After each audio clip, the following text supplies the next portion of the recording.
युवाओं को कैसे जोड़ा जाए कार्यकर्ता, इसके लिए क्या एक्सरसाइज करें, इसको लेकर ही टिप्स देते हुए डोटा सरोका आप सुन रहे थे। पंचायत चुनाव को लेकर कुल मिलाकर अब एक्सरसाइज और चुनावी धार तेज देते हुए चाहे कांग्रेस हो बीजेपी अब दिख रही है।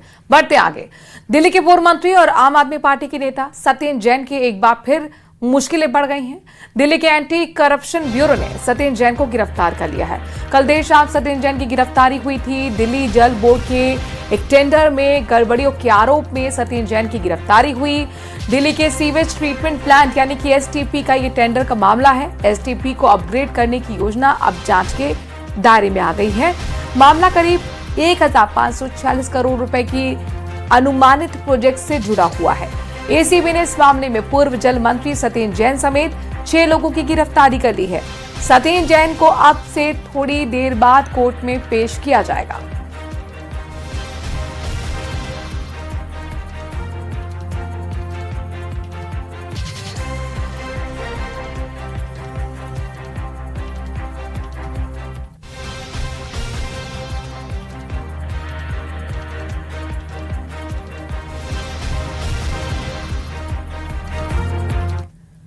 तो क्या है पूरा मामला? क्यों टेंडर घोटाले केस में एसीबी ने सत्येंद्र जैन को फिर से गिरफ्तार कर लिया? इसकी डिटेल रिपोर्ट आपको हम दिखाते हैं।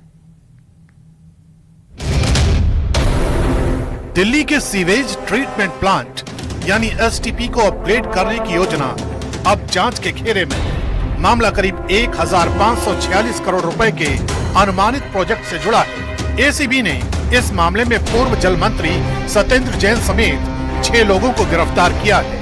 दिल्ली के पूर्व मंत्री सत्येंद्र जैन समेत 6 लोगों की गिरफ्तारी काफ़ी अहम मानी जा रही है। इनकी गिरफ्तारी दिल्ली में जल बोर्ड के एक टेंडर प्रक्रिया को लेकर हुई है, जिसका अपग्रेडेशन करना था, क्योंकि अपग्रेड करने की आड़ में ये कहा जा रहा है कि धांधली हुई, हेरफेर हुआ और अनियमितताओं के मामले को लेकर ये कई सारे आरोप लगाए गए। लेकिन आज एसीबी दफ्तर के बाहर काफ़ी यहाँ पर चहलकदमी यहाँ पर दिखाई देगी आपको, गहमा गहमी है, क्योंकि फोर्सेस को तैनात किया गया है। किसी तरह से कोई प्रदर्शन यहाँ पर किसी के द्वारा ना हो, इसको लेकर यहाँ पर सुरक्षा को बढ़ाया गया।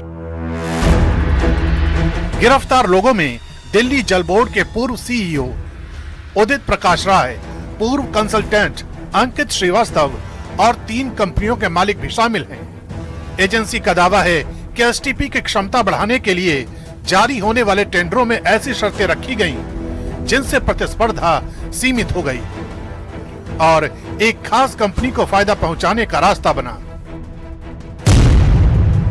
एसीबी के मुताबिक इस पूरे मामले में टेंडर प्रक्रिया को प्रभावित करने की कोशिश की गई। एजेंसी का आरोप है कि एसटीपी अपग्रेडेशन के टेंडर की शर्तें इस तरह तैयार की गईं जिससे एक खास कंपनी को फायदा मिल सके। आरोप है कि ऐसी शर्तें जोड़ी गईं जिनसे व्यावसायिक प्रतिस्पर्धा खत्म या सीमित हो जाए। जांच के दौरान एसीबी को बिचौलियों और सरकारी अधिकारियों के बीच बातचीत से जुड़े इलेक्ट्रॉनिक सबूत मिलने का दावा है। ईमेल की जांच में भी एजेंसी को ऐसे दस्तावेज मिले हैं जिनसे पता चले कि टेंडर से जुड़े कागजात कंपनियों के साथ पहले ही साझा किए गए थे। इस मामले में उदित प्रकाश राय पर 1 करोड़ 52 लाख रुपए की रिश्वत लेने का आरोप है। यही वजह है कि इस मामले में राजनीति ने जोर पकड़ लिया है। एक बार इस बात साबित हो गया है कि अरविंद केजरीवाल की पार्टी ने 10 साल दिल्ली में राज किया, तो उन्होंने बहुत चतुराई से सत्ता के संरक्षण में भ्रष्टाचार का एक मॉडल विकसित किया, जिसमें राजनेता, अधिकारी, ठेकेदार और अन्य सभी लोग शामिल थे। इसीलिए चाहे वो शराब घोटाला हो या अन्य कोई घोटाला, और अभी ये जो जल बोर्ड का घोटाला है वो सामने आया है। और मेरा अपना मानना है कि क्योंकि एसीबी ने अपनी जांच तथ्यों के आधार पर की है, जब इसकी जांच की बात होगी तो उसमें और लोग भी इसकी जद में आएंगे। जबकि एसीबी की कार्रवाई के बाद अरविंद केजरीवाल भड़क गए और उन्होंने पोस्ट कर बीजेपी पर निशाना साधा। सत्येंद्र जैन जी को एक बार फिर बीजेपी ने गिरफ्तार करवा दिया है। अभी कुछ वक्त पहले इन लोगों ने जेल में डालकर उनकी जो दुर्दशा की थी वो सबको याद है। पिछला केस भी फर्जी था, ये केस भी फर्जी साबित होगा। आखिर कब तक बीजेपी की तानाशाही चलती रहेगी? जिसे मन करता है झूठे आरोप लगाकर जेल में डाल देते हैं। इनका झूठ एक बार फिर देश के सामने आएगा, लेकिन जेल में बिताए उस वक्त और मानसिक प्रताड़ना की भरपाई कौन करेगा? बीजेपी के पाप का घड़ा अब भर चुका है। अब आपको बताते हैं कि पूरा मामला शुरू कहां से हुआ। 7 अक्टूबर 2021 को दिल्ली के एसटीपी की क्षमता बढ़ाने और अपग्रेडेशन के लिए IFAS तकनीक का प्रस्ताव रखा गया। 14 अक्टूबर को तत्कालीन जल मंत्री सत्येंद्र जैन ने इसे सैद्धांतिक मंजूरी दी। इसके बाद 21 और 23 दिसंबर को सत्येंद्र जैन, तत्कालीन जल बोर्ड CEO उदित प्रकाश राय और सलाहकार अंकित श्रीवास्तव ने टेंडर के लिए टर्म्स ऑफ रेफरेंस तैयार किए।